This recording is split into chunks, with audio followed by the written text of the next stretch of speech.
Hello बच्चा लोग, thank God बारिश आ गई।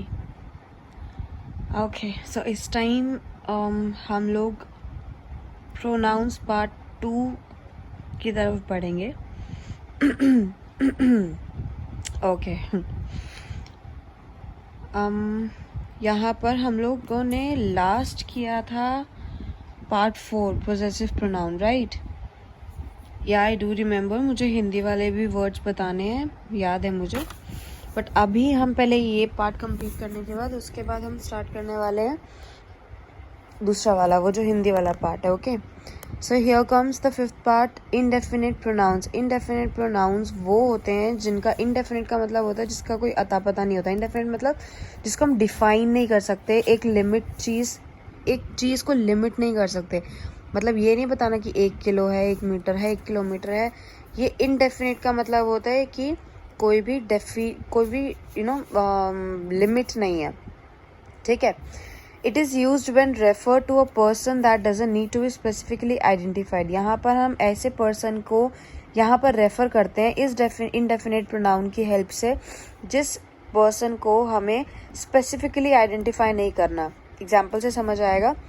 अदर, नन, सम, एनीबडी, नोबडी, नो वन, या फिर one, he is the one, या फिर ऐसा करके, right?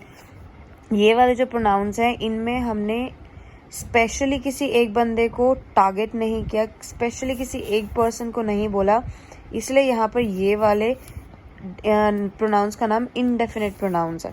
For example, one of you come and stand here. तुम में से कोई एक और यहाँ पर खड़े हो जाओ। वन ऑफ यू का मतलब कोई भी, तुम में से कोई भी एक। मैंने स्पेसिफिकली किसी एक पर्सन के लिए नहीं बोला, right? That is why this pronouns are known as indefinite pronouns. The next one is reflexive pronoun. Reflexive का मतलब होता है, रिफ्लेक्स एक्शन पढ़ा है तुमने? रिफ्लेक्स एक्शन क्या होता है? जब तुम्हें कोई चीज़, जैसे तुम किसी गर्म चीज़ पे हाथ लगा देते हो, गर्म चीज़ पे हाथ लगाने के बाद तुम एकदम से हटा लेते हो, वो रिफ्लेक्स एक्शन होता है, राइट? हाथ किसने हटाया? तुमने खुद। तो यहाँ पर यही रिफ्लेक्स, नाम से ही पता लग रहा है हमें कि ये कौन सा प्रोनाउन है। तुमने खुद मतलब माई सेल्फ, मैंने खुद हटा लिया, उसने खुद हटा लिया, राइट? ये माई सेल्फ, हिमसेल्फ, जहाँ पे पीछे सेल्फ और सेल्स लग जाता है ना, सेल्फ का प्लूरल है सेल्फ्स, ठीक है। When both subject and object refers to the same person, जब पूरे सेंटेंस में सिर्फ एक पर्सन की बात हो रही हो, जैसे they booked themselves a room in the hotel। they यहाँ पर पर्सनल प्रोनाउन है, themselves यहाँ पर बाकी का सारा ये सब्जेक्ट है, booked वर्ब है, बाकी सारा ऑब्जेक्ट है। मतलब सब्जेक्ट और ऑब्जेक्ट में सेम पर्सन्स की बात हो रही है, सेम लोगों की बात हो रही है, सेम पीपल की बात हो रही है। क्लियर? ये होता है हमारा reflexive pronoun. And the last one is interrogative pronouns. Interrogative pronouns नाम से पता लगता है, interrogative का मतलब होता है, अच्छा तुमने कभी कोई मूवी देखी हो या कोई सीरीज, वेब सीरीज या कोई भी सीरियल, वहाँ पे ये बोलते हैं ना इंटरोगेशन के लिए लेकर जा रहे हैं, पुलिस, सीबीआई इंटरोगेशन के लिए लेकर जा रही है। इंटरोगेशन मतलब होता है पूछताछ। पूछताछ में ऑब्वियसली क्वेश्चंस पूछेंगे। तो जब भी आपके कहीं पर भी सेंटेंस में सब्जेक्ट में ये वर्ड्स आते हैं, what, which, who, whose, how, right, ये वर्ड्स आते हैं तो वो इंटरोगेटिव प्रोनाउंस हो जाते हैं। जैसे कि who is the monitor of the class, where is your house, how are you. यहाँ पर ये वाला जो सब्जेक्ट है ये इंटरोगेटिव प्रोनाउन हो जाता है। Clear? Now let me hold this for you. आप इसका स्क्रीनशॉट ले लो। First one is indefinite pronoun for today, obviously, वरना तो ये फिफ्थ पार्ट है। Next is reflexive,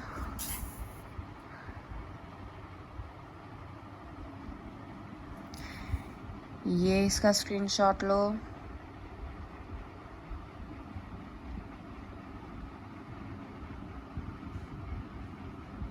Done?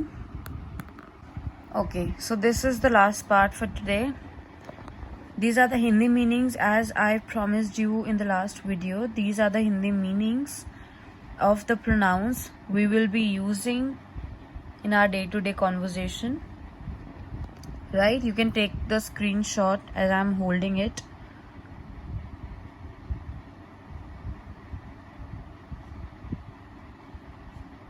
Done? Okay, so let me explain क्या डिफरेंस है इसमें. यहाँ पर जो फर्स्ट पर्सन होता है, जो स्पीकर होता है, उसका सिंगुलर होता है आई, राइट. इसी का प्लूरल होता है वी, हम सब, राइट. लेकिन ये दोनों की जगह और भी चीज़ें यूज होती है. फॉर एग्जाम्पल, हम ये तो नहीं बोल सकते give I a pencil, right. तो हम बोलते गिव मी अ पेंसिल, मुझे पेंसिल दो. ये तो नहीं बोलते ना मुझे मैं पेंसिल दो, ऐसा तो नहीं बोलते ना. तो मुझे पेंसिल दो, गिव मी अ पेंसिल, तो ये मुझे आ गया. जहाँ या फिर मुझको पेंसिल दो, इसको हम इससे रिलेट करते हैं प्लूरल में, हम सबको. गिव अस अ पेंसिल, मी को हम रिप्लेस कर देंगे. अगर हमने प्लूरल फॉर्म यूज करना है तो हम अस लगाएंगे, राइट. वहीं तीसरा आता है माइन, मेरा, पोजेसिव, राइट. तो दिस इज माई हाउस या फिर दिस हाउस इज माइन, तो यहाँ पर ये मेरा हो जाएगा. इससे रिलेट होगा हमारा our, this is our house. Clear. अब ये जो फर्स्ट पर्सन जो स्पीकर है, इसके बहुत सारे पार्ट्स हो गए, 6 पार्ट्स हो गए, right. I, we, me, us, mine and our. But जो सेकंड पर्सन है ना, जिससे मैं बात कर रहा हूँ, मैं उसको ज़्यादा बोलने नहीं देता, राइट. तो उसमें उसके वर्ड को भी ना मैं बहुत ही लिमिटेड रखता हूँ. देखो, यू, एक ही वर्ड में मैंने सिंगुलर, प्लूरल सब खत्म कर दिया. एक जना हो, 2 जने हो या बहुत सारे लोग हों, सबके लिए यू यूज होता है, ठीक. लेकिन अगर हमें बिलोंगिंग दिखानी हो कि ये पेंसिल तुम्हारी है, दिस इज योर पेंसिल, ठीक है. ये हो गया हमारा first person and second person. बचा हमारा थर्ड पर्सन. जो थर्ड पर्सन होता है वो कौन होता है? हाँ, जिसके बारे में हम बात कर रहे हैं, राइट. तो जिसके बारे में हम बात करेंगे उसको हम वो, वह इसी तरीके से डिनोट करेंगे, राइट.